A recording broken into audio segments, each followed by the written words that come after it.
हम बनाने जा रहे हैं chicken fried chicken with creamy cheese pasta.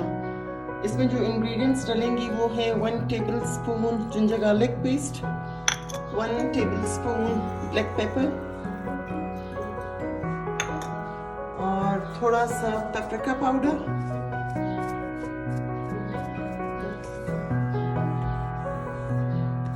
थोड़ा सा एप्पल साइडर जाएगा, ये काम करेगा एज ए टेंडराइजर।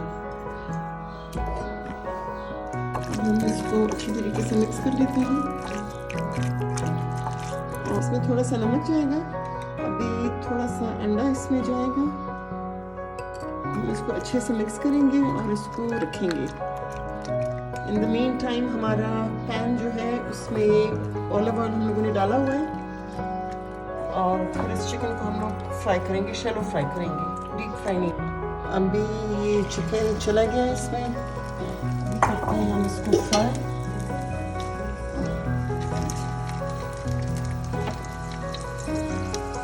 जब तक हमारा चिकन फ्राई हो रहा है उसी टाइम हम मैक्रोनी बॉईल करते हैं और हमारा mac and cheese chicken spicy chicken इंशाल्लाह विद इन नो टाइम तैयार हो जाएगा।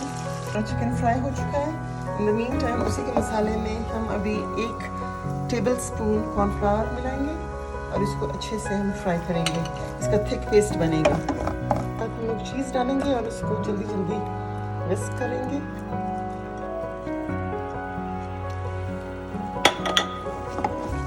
ये जब मेल्ट होगा तो उसमें हम अपना मैक्रोनी डालेंगे और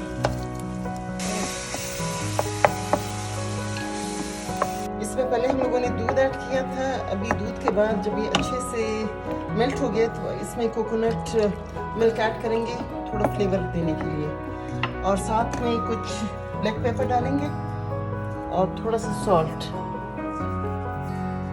और इसको अच्छे से स्टर करेंगे। Now the final paste is ready and I'm going to add some mushrooms. Mushrooms they are optional. अगर आपको अच्छा लगता है मशरूम का test you can add them. अगर आपको नहीं अच्छा लगता then you can skip the mushrooms. So here goes the mushroom. ये mushrooms काफ़ी अच्छा टेस्ट वैसे देता है मुझे personally I like the taste of mushrooms a lot. Now paste for mac cheese is ready. अभी here goes the pasta. Just stir it quickly ताकि lumps ना बने। Guys, this is the finished product. Try it at your home. See बहुत मज़े का है and you'll love it.